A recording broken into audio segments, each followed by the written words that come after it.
want to stack them, make them together. And when we turn around,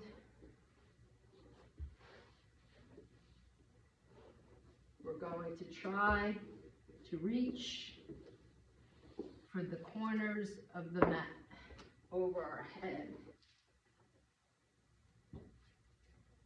Putting the fingers behind the blocks to hold the blocks in place.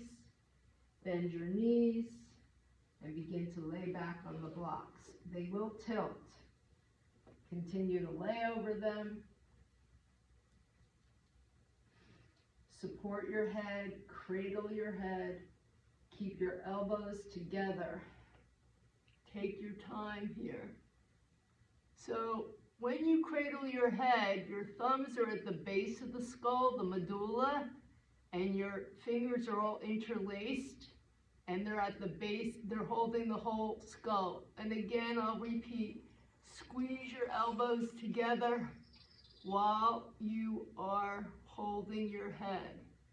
But your face should be pointing all the way back. Your head's still pointing down. There you go. And then reach one arm and free it. One arm and free. Keep that other elbow pointing straight up while you're opening that arm. And then bring the other arm back. And then, so you always have support. So now I'm reaching my left hand while my right arm is supporting my head. And then reach for the mat to the best of your ability to try to open your chest and try to get your arms straight.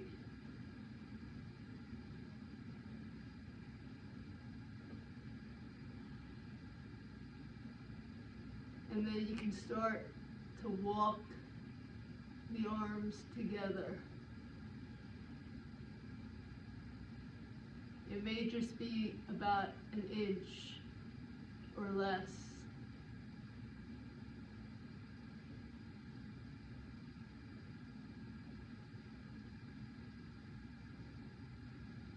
And then when you come up, you support the head again, and you squeeze the elbows together. You bring the chin to the chest.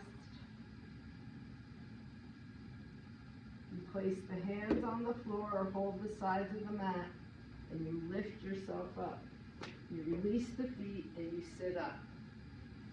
Do not round your back.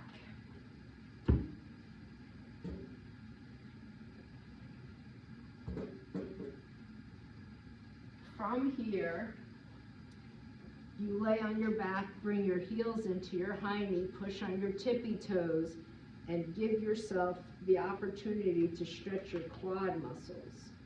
Stretch the right quad,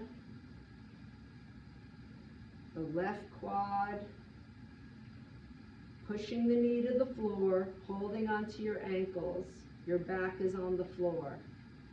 The right thigh, by pushing the right knee towards the floor, you are rolling over your toes a little bit, your heels are up, your elbows are on the floor, your back is on the floor. You're focusing on your right quad muscle, which is connected to your psoas. Then the left one. Good. And then put your back to the floor, put your feet on the ground. Keeping your hands flat, lift yourself up into a bridge, Setu Bandhasana. Make sure all the weight's on your shoulders and the back of your head's to the floor. You're lifting your thighs. And then come down onto your buttocks. Then lift your thighs again. Good.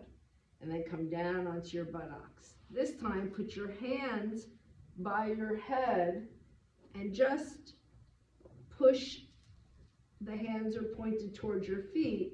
Just push into your arms a little bit when you raise your hips.